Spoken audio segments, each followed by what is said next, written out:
Hello, I'm wearing white this time. I feel like the last couple videos I was wearing black, but I'm wearing white this time. And my makeup is done and I'm dressed. It's a miracle. I've had a rough last couple, whatever. So that's okay. Today we're talking about Bo Burnham. We are. We're talking about his new special Inside, and we're gonna talk a little bit about comedy and where I think comedy stands and what I think this is, because I hesitate to call it comedy, because it doesn't hit one of the main factors of comedy that I think is very important, and that I did not laugh. I didn't laugh when I was watching it. That doesn't mean it's not funny. That doesn't mean it's not clever. That doesn't mean it wasn't fantastic. I loved it so much. I just wasn't laughing.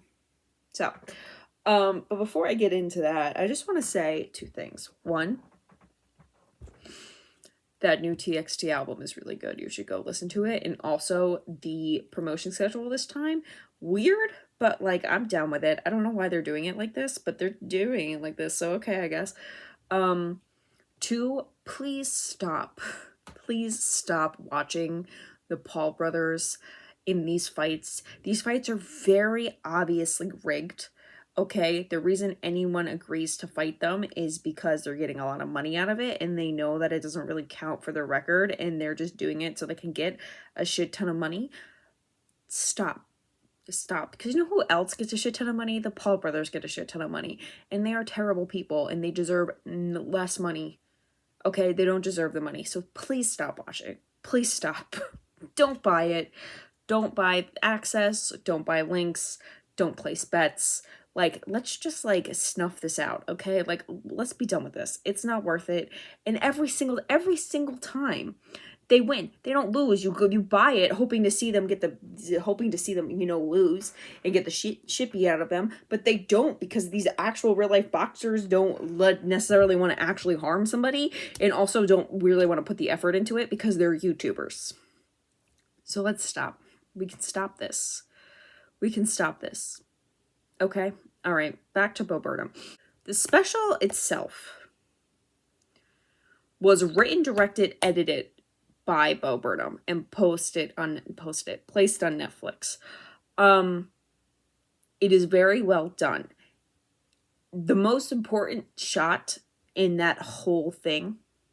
Well, let me back up before I tell you what the most important shot. Because he edited it himself, I do think that everything that we see is on purpose, that he put in there on purpose. And so I think that because he edited it himself, the most important shot was that shot of him sitting there watching one of his old YouTube videos when he was like, how old was he? Like 18 at the time when he was posting YouTube videos. The most important shot was him watching his old YouTube videos, right? I think that's the most important shot, because when he announced, oh, I have a new Netflix special coming out, it's Inside, I did it all by myself. My mind immediately went, oh, Bo started on YouTube. And Bo Burnham is one of those people, like, there are two types of people that start on YouTube and are thrust into stardom, right? There are the people who start on YouTube and are taken out of the YouTube ecosystem pretty quickly. That's Bo Burnham. Bo Burnham posted on YouTube for, however long, and he was very obviously very talented, and then he was immediately able to go on stand-up comedy tours, and he did that. And then he took a stop, and then he wrote a bunch of movies, and now he's done this one. Bo kind of counts as somebody who was scouted from YouTube pretty quickly because of his talent. Justin Bieber is also the same way. Chloe and Halle are the same way. I think Ariana Grande is the same way. Maybe she might have already been acting when she was doing YouTube, though. Don't quote me on that. Whatever.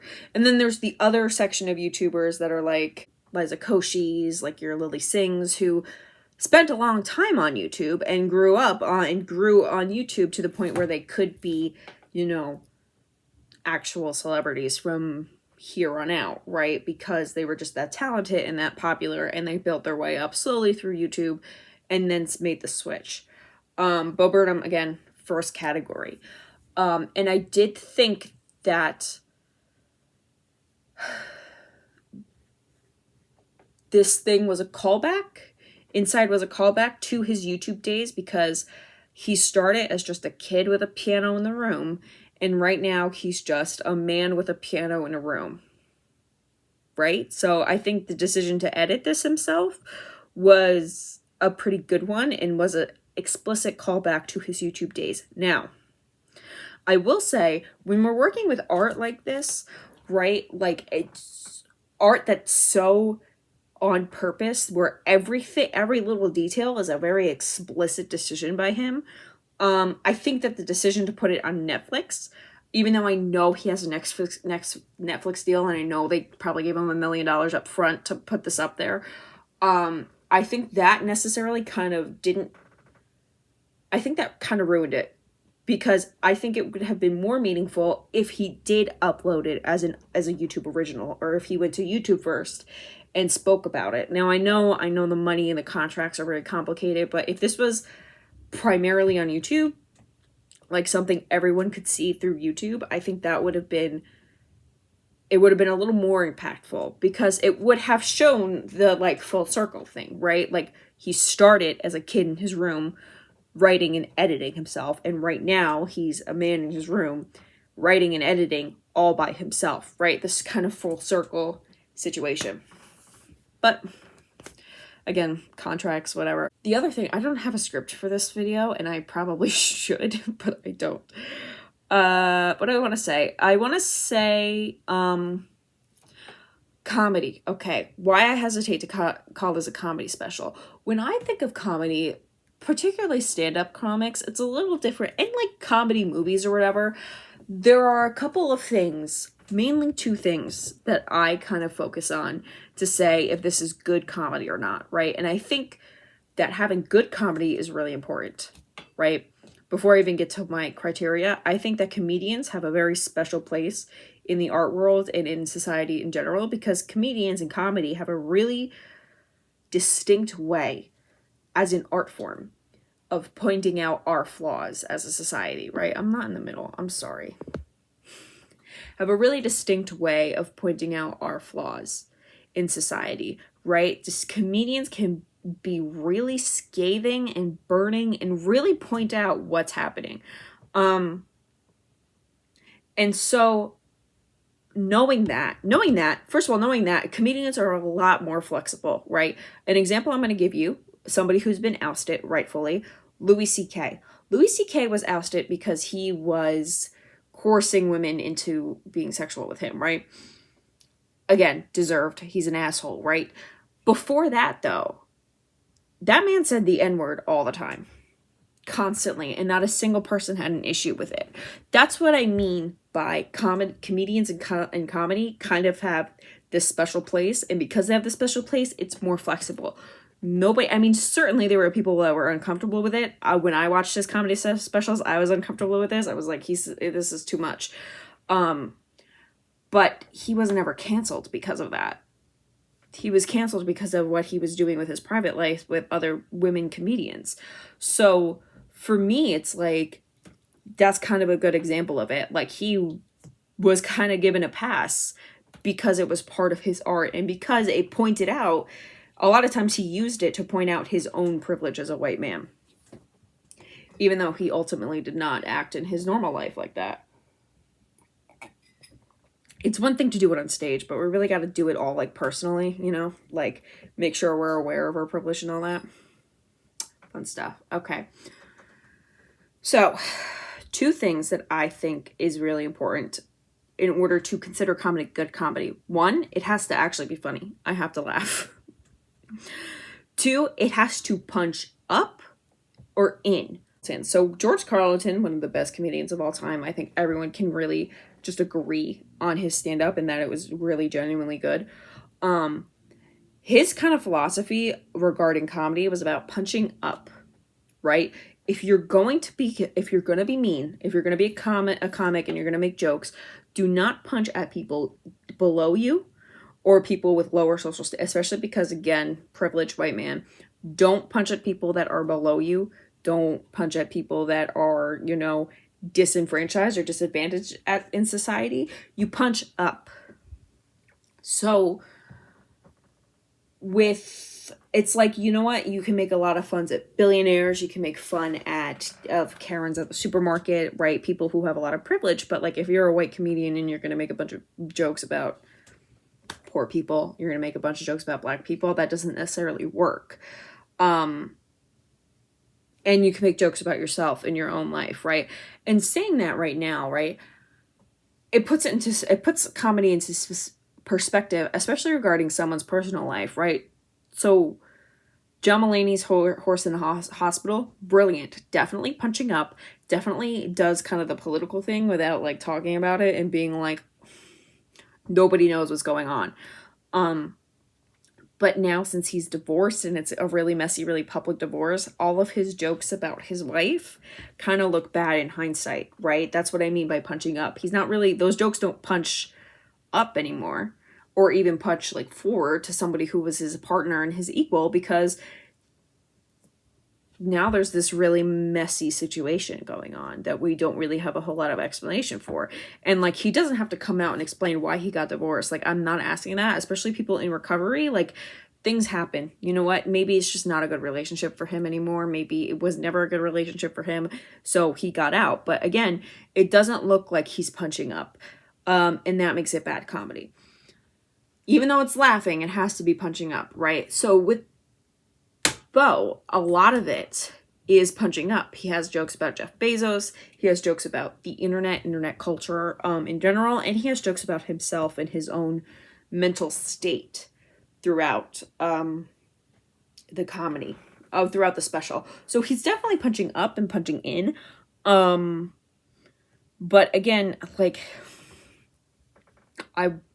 the reason I didn't laugh, it's not that he didn't have jokes, and it's not that he's not brilliant, and it's not that it's not funny. It was just like disturbing to me. And a lot of people say that, like they're like worried about it and worried about him. But again, like, I think it was supposed to be that way. Like, you're supposed to be worried about it.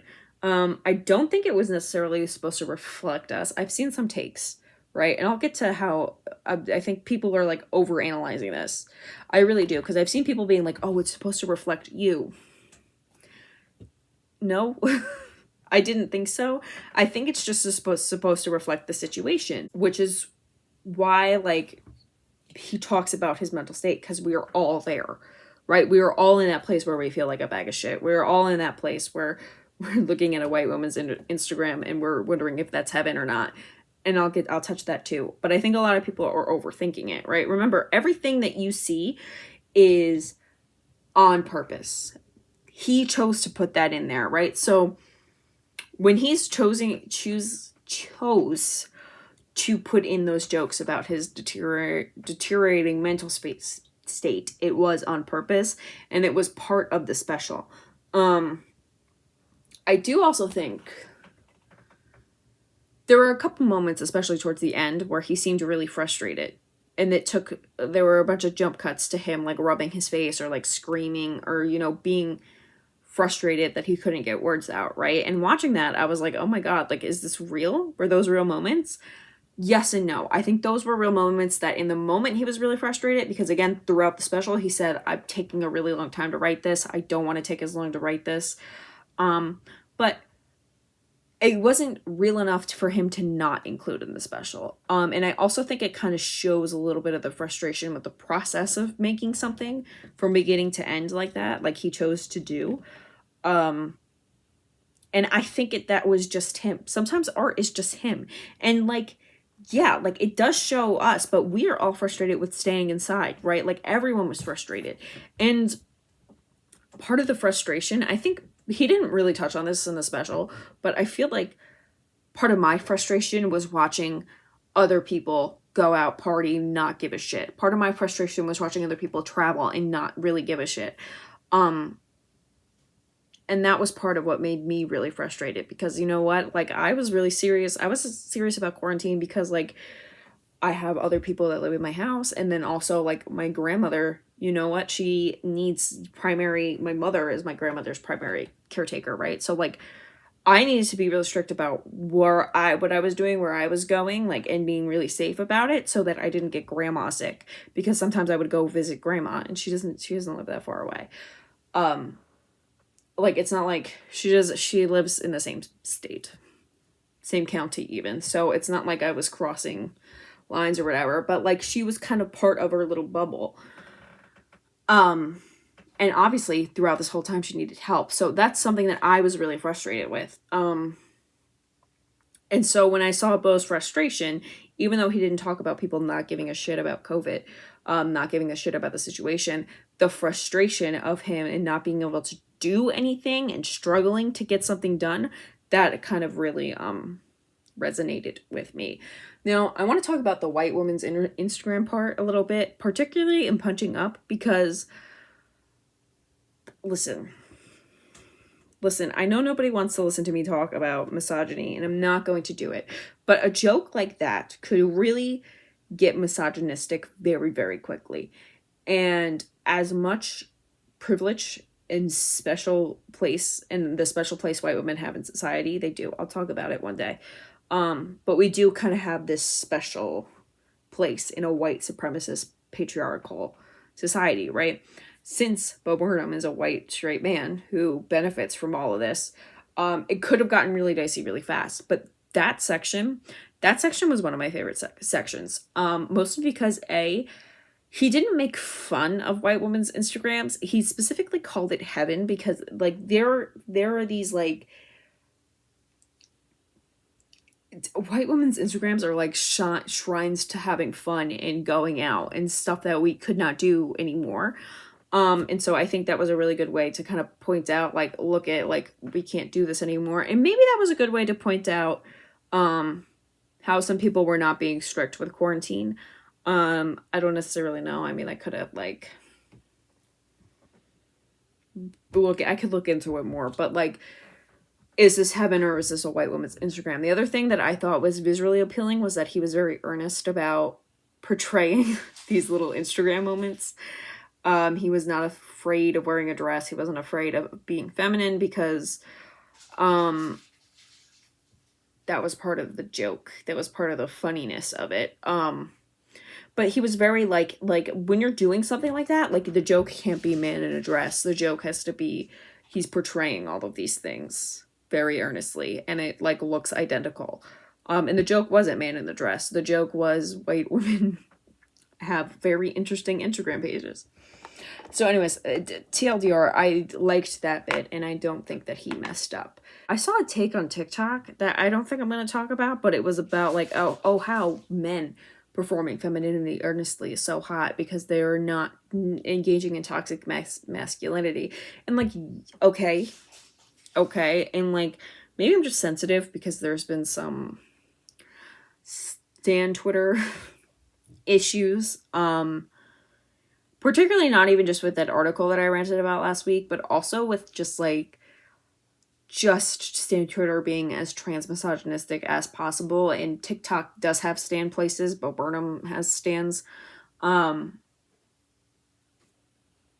just want to warn against overthinking particularly that part and him overperforming femininity, because a lot of times when it comes to femininity and performing femininity, it's okay if you have the cushion of cisness to fall back on, right? So men can be feminine, but only if they're cis.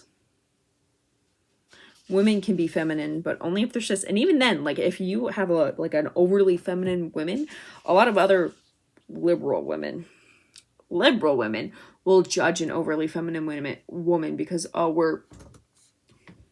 you're setting us all back or whatever, right? That's not the case. Women are allowed to be feminine. If a woman wants to be a housewife and have, 5 kids, more power to her. I genuinely don't care. Just as long as she doesn't try to dictate that on my life, that's okay. But I just want to caution against being like men performing femininity means that they're not experiencing toxic masculinity, because they could be. You don't know that.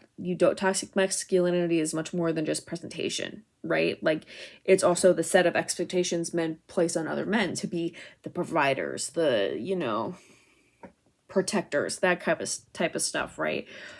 And then also just be careful that you are also allowing trans women and trans femme people to be feminine too, and not place these expectations on them of being androgynous or being a certain way, right? I know, because this is a TERF talking point. TERFs are uncomfortable with trans women because they believe trans women being overly feminine is setting us all back. And you know what women fight for, trans women who want to be feminine, who want their femininity and womanhood to be assumed, who want to dress in dresses and just be, you know, very feminine. A lot of TERFs feel like that's setting us back, and that's not the case. Femininity is not the problem.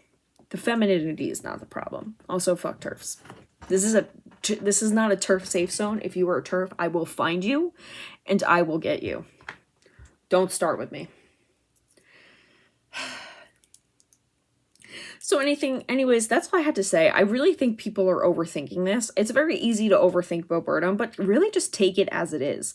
It was really just a look into his mind during the pandemic. It was also kind of a look at what he wanted to do that he couldn't do, right? Because he said in the special that he was planning to go back on tour in 2020 and he couldn't because the pandemic happened. So I'm really glad he's in a better place, that he thinks that he could have started touring. It's also really comforting to me to know that everyone had plans changed and set back. Like, God knows we've all had things ruined by this, but it's okay. Sometimes the universe has to course correct us, and I tell myself that so I don't cry myself to sleep at night. I'm fine. I am also okay. Don't take that too seriously. I am also okay. Anyways, I've been a fan of Bo forever. I should have said this at the beginning. I've been a fan of Bo since basically the beginning. I think this is around the time when he was promoting Second Grade. Second Grade. That's a BTS song. 8th Grade, his movie. Where he said that he mentioned that people considered him to be the teenage girl comedian. I was one of those teenage girls that's a fan of Bo Burnham. I am still a fan of Bo Burnham right now. Obviously, I'm making a video. And during those promotions, he was like, you know what? Yeah, I'm the teenage girl comedian. That's awesome. And I really appreciated that at the time. And now, especially with this special, right? Because there's also a lot of nudity. Warning, there's a lot of nudity going on. It's a metaphor for being really vulnerable in his little room. His teenage girl audience are all in her 20s now, right? And so I do think this special is also a really good example of growing with your audience. Not everyone does that. It's a really good example of growing with your audience. And exploring that now that your audience is older and you're also older, you know, being able to make different jokes, more mature jokes, you know, talk about things a little different, a little bit more serious, because your audience is a little bit different, a little bit more serious. So thanks, Bo. I really like him. I appreciate him as a comedian. I watch stand-up comedy like all the time. Like if I'm sitting here, like if I'm sitting around and have nothing to really put on or like focus on, like it's a stand-up, Netflix stand-up all the time, constantly. I love it. I, again, really think comedians have a really interesting way of looking at the world and have a really important place, especially within art, of pointing out society's inadequacies, pointing out inequality and all that. So I really like to pay attention to it. That's all for this video. It's a little shorter. Again, kind of messy. I'm sorry. I'm sorry, Bo. I should have written a script, but I did not. Last week was a rant about charts and BTS and a terrible, terrible article. Again, I had a crazy week last week, so excuse that mess of a video. The video before that was about butter and shitting on Hybe a little bit. Next week's video is gonna be, so I know I keep posting BTS videos, but it's their anniversary, and I swear after next week, last BTS video, I will take a break from talking about BTS for a while, but like, you have to understand, I love them. I love them, and I'm a fandom girl at heart. So like, and this is my fandom. This is probably like like, I will never like something as much as I like BTS right now. Like, this is it for me. And it will go for, like, tell me, like, when I tell you this will go on forever, like, they're never gonna stop. Like, even if they break up as a band, there's 7 artists right there, baby. Like, you think they're gonna stop? No, I will have 7 other, I will be even more busy because they'll all be releasing things individually. And none of you want that. Anyways, Next week is going to be a BTS anniversary video that I definitely have to get to work on right now because that one definitely needs a script. And yeah, so thank you for watching. Socials are in the description. I will, you know what? I had a crazy couple weeks that made it really hard to be consistent regarding TikTok posting, but now all of that is done. It's done. It's slowed down. So we are going, so I'm cool to start posting daily on TikTok again, but I have to think about what I want to post and figure it out. So I'll get there. Thank you for watching. I love you, and I will see you next week.